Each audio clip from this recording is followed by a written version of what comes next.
ये सीन का विजय का प्रभाव बताने वाला है, ठीक है। आप सीन का विजय का पृष्ठभूमि नहीं पढ़े होंगे, वहाँ समझ लीजिएगा, ठीक है। सिंध कौन था, कहाँ से आया, ये किससे आक्रमण किया, ठीक है, सारा वहाँ बताए हैं हम, ठीक है। सीन का पहले आप पृष्ठभूमि पढ़िए, उसके बाद हम इसका आक्रमण के कारण बताएं और हम इसका इम्पैक्ट पढ़ाने वाले हैं, इनके प्रभाव पढ़ाने वाले हैं, ठीक है। ये हम आज देखिए, सिंध के विजय के अभियान में हम 3 को वीडियो अपलोड किए हैं। हमारा आज तीसरा वीडियो है। पहला पृष्ठभूमि, दूसरा कारण और तीसरा सिंध का विजय प्रभाव, ठीक है। यदि वो दोनों पढ़ लिए होंगे तो आपको ये वीडियो पढ़ने में आज का वीडियो मजा आने वाला है। तो समझिए उसका क्या इम्पैक्ट, क्या भारत में प्रभाव पड़ा। देखिए, सिंध विजय के प्रभाव के संबंध में लेनपुल इतिहासकार है, बहुत बड़ा इतिहासकार, जाना माना हस्ती है ये। लेनपुल का कहना है कि सिंध को अरबों ने विजित तो किया, ठीक है, इसको हासिल तो किया, लेकिन ये विजय ऐतिहासिक और इस्लाम धर्म का एक घटना मात्र रहा। लेनपुल का कहना है कि ये जो सिंध लोग जो भारत में आक्रमण किए, ठीक है, मान लिए कि ये एक ऐतिहासिक है, लेकिन ये एक घटना मात्र है। ये एक घटना ही है, एक छोटा मोटा घटना है। ये एक प्रभाव रहित विजय थी, प्रभाव सहित नहीं, प्रभाव रहित। कोई इम्पैक्ट, कोई बड़ा इम्पैक्ट नहीं छोड़ा कि हाँ फलना चीज, ठीक है। इस्लाम धर्म का एक घटना मात्र रहा कि इस्लाम धर्म का उदय हुआ तो कैसे न कहीं कहीं से ये प्रसार करने के लिए आया।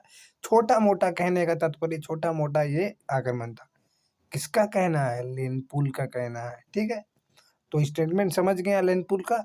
ये आप यदि क्वेश्चन में आंसर में लिखते हैं तो आपको कहीं ना कहीं नंबर उठाने में मदद कर सकता है। देखिए आगे देखिए, अरबों ने अपने सिंध निवास के दौरान ये अनुभव किया कि भारत अद्भुत योग्यता रखते हैं, भारत के लोग अद्भुत योग्यता रहते हैं।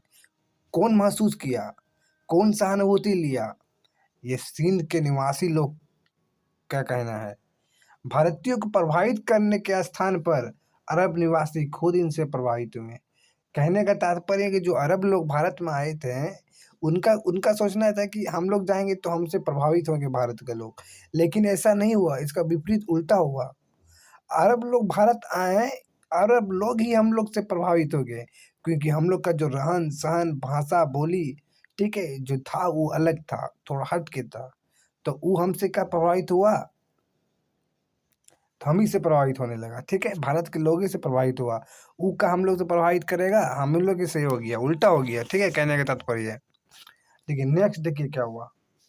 अरब विद्वानों ने ब्राह्मणों, बौद्ध भिक्षुओं से दर्शन हुआ, ज्योतिष हुआ, गणित हुआ, चिकित्सा हुआ, रसायन शास्त्र हुआ आदि की शिक्षा ग्रहण की और उसे आत्मसंवाद किया।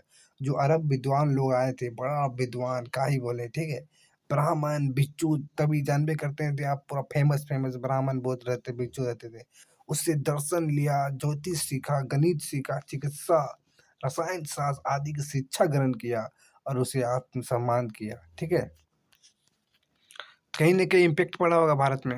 लेकिन नेक्स्ट देखते हैं क्या इम्पैक्ट पड़ा भारत में। ऐसा माना जाता है कि 8वीं शताब्दी में खलीफा मंसूर के समय, देखिए खलीफा मंसूर के समय अरब विद्वान अपने साथ ब्रह्मा गुप्त द्वारा रचित ब्रह्मा सिद्धांत, देखिए ब्रह्मा द्वारा रचित ब्रह्मा सिद्धांत एक हुआ, याद रखिए एक, ठीक है। उसके बाद श्री हर्ष द्वारा रचित खंड खंड खाद्य दूसरा, ठीक है, ये दूसरा हुआ, ये पहला हुआ, ठीक है, याद रखिएगा पहला दूसरा। जहाँ भारतीय विद्वानों की सहायता से उनकी अरबी भाषा में अनुवाद किया गया। देखिए संस्कृत को हम अरबी भाषा में अनुवाद किया, सोच लिए कहीं ना कहीं ये कितना बड़ा इम्पैक्ट है। अब किसका समय, 8वीं शताब्दी में किसका समय? खलीफा मंसूर के समय। देखिए यहाँ पर बता दिया गया है खलीफा मंसूर के समय, जैसे कि ब्रह्मा सिद्धांत, खंड खंड खाद्य, ठीक है, जहाँ भारतीय विद्वानों की सहायता से उनके अरबी भाषा में अनुवाद अनुवाद किया गया। सोच लिए कितना बड़ा है इसका इम्पैक्ट पड़ा। कहीं न कहीं ज्योतिष ज्ञान का अरबों पर अत्यधिक प्रभाव पड़ा। जो भारत में ज्योतिष ज्ञान था, कहीं न कहीं अरबों में बहुत ही बड़ा प्रभाव छोड़ा। खगोल शास्त्र में अरबों ने रुचि ली। अरब लोग सोचे अरे बेटा ये खगोल शास्त्र क्या होता है? इतना रुचि ली कि क्या ही बोले वो। बहुत गहन गहन रुचि ली उसमें। फिर क्या होगा, शून्य और दसवीं पद्धति का ज्ञान सीखकर अरबों ने इसे रोमन साम्राज्य में प्रसारित किया। वस्तुतः 9वीं शताब्दी में गणितज्ञ अल-ख्वारिज़्म ने इसे अरब में लोकप्रिय बनाया और 12वीं शताब्दी में ईसाई मठवासी एबलाड द्वारा ये ज्ञान यूरोप पहुंचा और इसे अरब अंक पद्धति से नाम जाना गया। देखिए कितना बड़ा इम्पैक्ट। जो हम लोग में तो पहले से शून्य दशमक पद्धति तो लागू था, वो तो जानबे करते थे भारत का लोग। ये ज्ञान सीख कर अरब लोग क्या किया कि रोमन साम्राज्य में प्रसारित किया। अरब लोग रोमन साम्राज्य में प्रसारित किया, सोच लीजिए। उसके बाद जो 9वीं शताब्दी आया, अभी तो 8वीं शताब्दी चल रहा था। 9वीं शताब्दी में जो गणित का जो अल-ख्वारिज़्म था, इसने क्या किया कि इसको और भी अधिक लोकप्रिय बनाया। ठीक है। और 12वीं शताब्दी में क्या हुआ कि ईसाई के जो मठवासी एबलाड द्वारा इन्हें यूरोप पहुंचाया। सोच लीजिए, भारत से अरब, अरब से मिस्र, मिस्र से कहाँ रोमन, रोमन से कहाँ यूरोप। सोच लीजिए, जो हम लोग का शून्य और दसवीं पद्धति था वो यूरोप गया है। वो सोच लीजिए, ये कहीं ना कहीं जो शून्य अरब लोग देख रहा है, जो दार्शनिक पद्धति देख रहा है, वो भारत का ही देन था। ठीक है। जो अरब का अंक पद्धति है वो कहीं ना कहीं भारत का ही है। अब गर्व से कह सकते हैं आप उसको। देखिए नेक्स्ट, देखिए भारत और अरब व्यापारिक संबंधों में वृद्धि हुई। स्वाभाविक से बात है, यदि हम कहीं देश जाते हैं या कहीं कोई गांव जाते हैं तो हमारा भाषा, हमारा संस्कृति, ठीक है, हमारा रहन सहन, हमारा कपड़ा, हर चीज कहीं ना कहीं उससे इम्पेक्ट पड़ेगा, या तो हम पे पड़ेगा या तो उस पे पड़ेगा। ठीक है। तो उसी प्रकार के व्यापारिक संबंध में वृद्धि हुई। ठीक है। इसे तब और बढ़ावा मिला जब अब्बासी खलीफा ने बगदाद की स्थापना किया गया, और अधिक बढ़ावा मिला। फिर मुल्तान व सिंध में अरबी लोग अस्थायी रूप से रहने लगे। अब जो लोग अरबों का आगमन जो हुआ था, जो आगमन किया था, जो नगर बसाया था, अब वो लोग अपना बाल बच्चा घर परिवार वहीं बसाने लगा, धीरे धीरे वहीं रहा। कहीं ना लोग अस्थायी रूप रहने लगा, ये कहीं ना कहीं इम्पैक्ट पड़ा।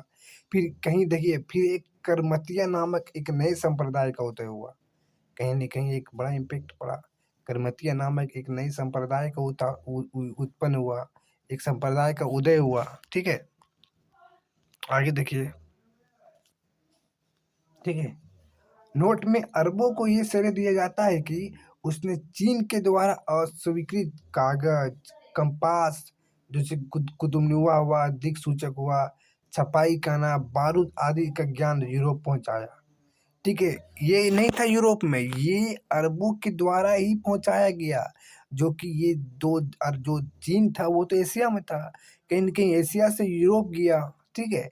जो छपाई खाना हुआ, बारूद हुआ, कंपास हुआ, कागज हुआ, ये लोग यूरोप के लोग थोड़ी नहीं जानता था कि बारूद क्या होता था, छपाई खाना, कंपास, कागज कुछ नहीं जानता था।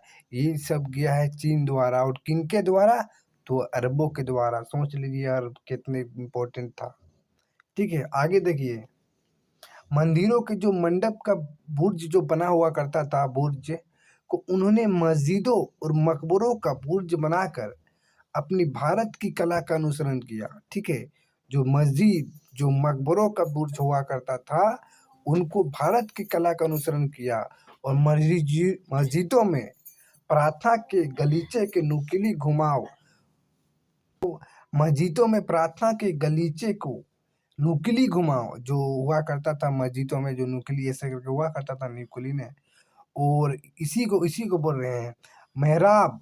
ठीक है। मेहराब हिंदू और बौद्धों के धर्मस्थलों को चिन्हित हैं। अब जैसे कि हम लोग को मंदिर अब ऐसे बनने लगा है ऐसे करके, तो वही बताने की कोशिश कर रहा है ये। ठीक है। यही बताने की कोशिश कर रहा है, जो नुकीली बन रहा है मेहराब की तरह, कहीं न कहीं इम्पैक्ट पड़ा है हम लोग का भी, उस लोग का भी। जैसे कि मस्जिद विष्णु मंदिर की भांति थी। मस्जिदों में प्रवेश के द्वार, मस्जिदों में भी प्रवेश के द्वार बनने लगा मंदिरों की भांति। कहीं न कहीं हम लोग का इम्पैक्ट उस पे पड़ा है। मंदिरों को गोपुरमों और भारतीय गांवों को द्वार से मिलते-जुलते थे।